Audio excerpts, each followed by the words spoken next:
Hey everybody, it's Scott Bischoff coming to you for Detroit Lions podcast. We're back with another Coco-inspired draft breakdown of some stuff. We're going to talk about the Lions' top 30 visits and some of the stuff that stood out to me as interesting. I'm going to pick a few players and we're just going to talk about them as interesting players who stood out to me amongst that top 30. Coming at you right after the break.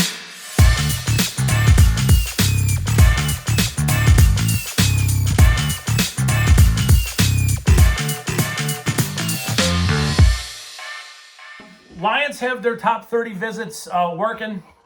This is Coco. You saw her in the last video. She's kind of supervising, making sure things are going right. She's the dog snoring in some of the previous videos that you can't see her, but she's snoring because she likes to lay by me and it's hot. So yeah. All right, enough of that.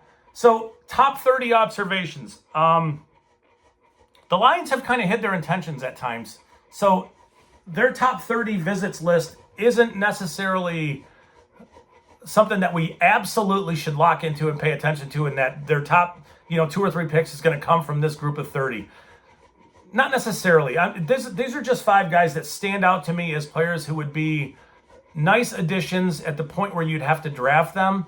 And obviously there's enough interest from the Lions to bring them in and want to, visit with them. The first one is Evan Holmes, running back from Northwestern. Now, I have no perspective on where these guys are really going to go.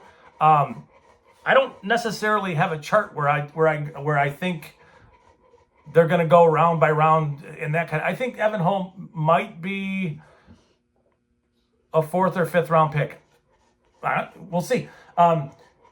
He's an under the radar prospect. He is a north-south type who needs to play behind an offensive line that's going to give him some room to get up and going speed-wise because he needs a bit of a ramp. The Detroit Lions can do that. The Lions run a lot of north-south gap stuff. He's a good fit.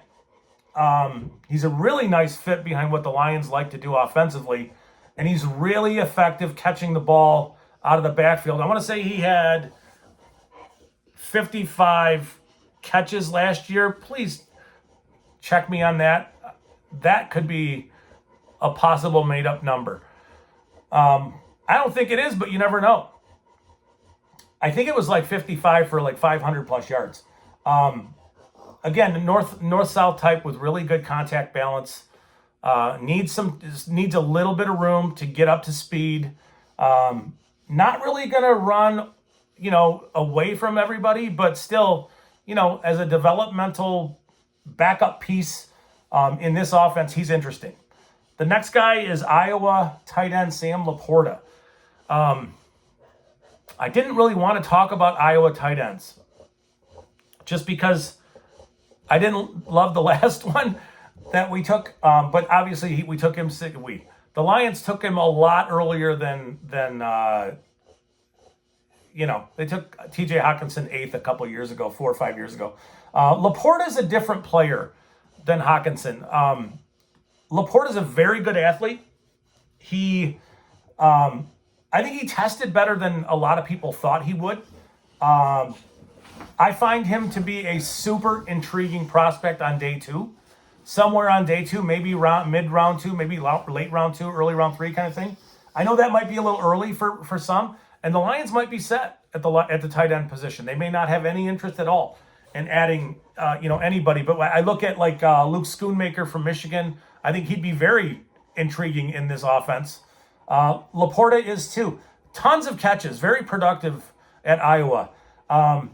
He is a very hard worker. You can see him really try as an inline blocker, and he really does. But that's a hard thing. That's a hard to ask.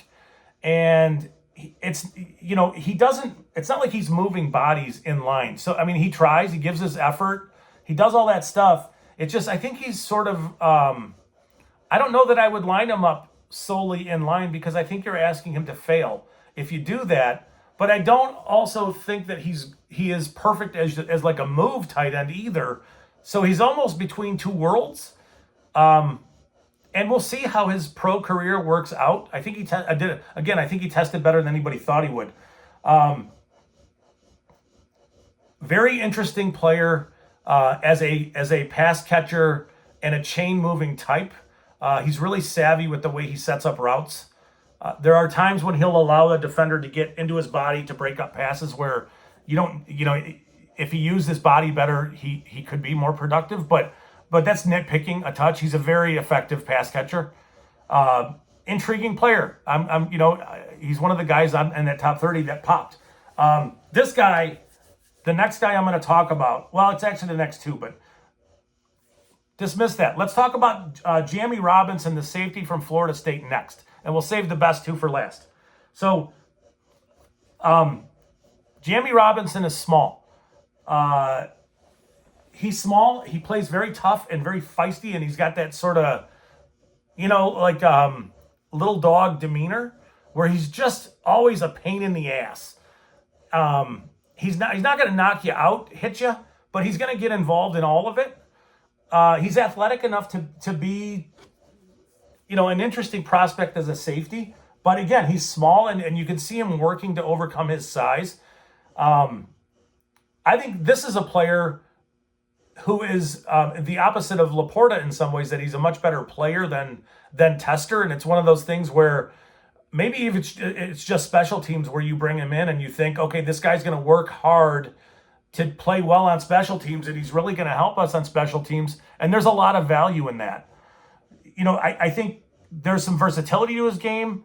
I think he's better closer to the line of scrimmage, getting into the mix, than he is off the line of scrimmage, chasing down things from, say, the middle of the field to the sideline. I don't know that I'd want him doing that kind of stuff, but a developmental player, competitor, fiery dude, just small, and maybe a player that you would take simply because you think, based on his competitiveness and his demeanor, that he will work on special teams. And, there's a ton of value there. All right, so next, there's two more left. Drew Sanders, inside linebacker from Arkansas. I'm going to say some things about him that people are going to bristle at and shake their head at, but it's just the way I see Drew Sanders. Drew Sanders has some Micah Parsons type stuff in his game. If he doesn't work as an inside linebacker, and I don't know that there's a ton of value taking an inside linebacker really anymore. But when you see him rush the passer off the edge, it's ridiculous. He is super explosive. He moves. He challenges offensive linemen they abandon their plan very quickly with him. He has really good hand usage at the right time and powerful hands to get a lineman's hands off of him. There are moments on his film where you can see him walk a guard or a tackle back into the quarterback's lap. He has power. Those are the things. That's why in the end, I think he'll be a late first round pick because of the versatility and the pass rush stuff. But, it's obvious. You can see him run. He's a good athlete. He's got all that stuff as a linebacker. But I think he needs reps there because he transitioned to playing inside backer not that long ago, and he needs some time to learn run fits better, where you can see him not fill the right gap at times. I would imagine that it's got to be very hard what he's doing. I think, to sum him up, he needs time as a linebacker to figure out that game. He can go sideline to sideline. He can do all that stuff. He's an explosive hitter. There are some hits on his film that are just great if you like that kind of stuff. I mean, explosive, destructive things. Super physical, but I think what buys him time to learn to be a better inside linebacker is his ability to come off the edge and blitz and be very effective in the pass rush game, and I mean super effective. So he would excite me a lot. I mean, and I know nobody loves linebackers anymore. He's a different kind of a linebacker, though. He's very interesting. He'd be one of those guys that I would happily take on at some point where you got to take him. And the last guy is defensive tackle Carl Brooks from Bowling Green. Again, I don't have a great perspective where a lot of these guys go, and I apologize for that. It's not necessarily the strength of what I do. I don't think he is. I think on day 3, maybe late day 2, but let's say round 4 range. Round 3, let's just say round 3, just to give it, to boost him up a touch. The interior quickness, the hands, and the unstoppable nature, the motor he plays with, to me are super intriguing. He's got good size. He's plenty big enough to play 3-tech. We have to determine whether the Lions, like, their usage is interesting with Aleem McNeil as their 3-tech. Maybe McNeil settles in more as a 1 if you brought in a player like Brooks. But Brooks could be one of those guys that solves that interior pressure problem if you don't end up with a stud option, on day 1. Again, the interior quickness, the pass rush stuff, which is so dangerous these days. That's really where you want your pressure to come from. He's super difficult to block. He's versatile. He can line up all over the place on a defensive line. He's big enough to handle everything inside, but he's also explosive enough to walk tackles back. So you can line him up anywhere from, I'd say, 1 technique to 5. He, to me, is super disruptive, and I think under the radar. I don't quite know why. He has a chance to be a really good player. Like this is one of those guys where you watch and you think, why are people not talking about him more? And maybe it's just not the bubble I'm in. I don't know. But still, super heavy hands. His hands are full of power. He disengages easily. I can't even read my writing. He's got a nice something. I think we are looking at a very under-the-radar pass rusher, a guy who's going to come in and surprise everyone with his ability to penetrate the interior of an offensive line and just to be super disruptive.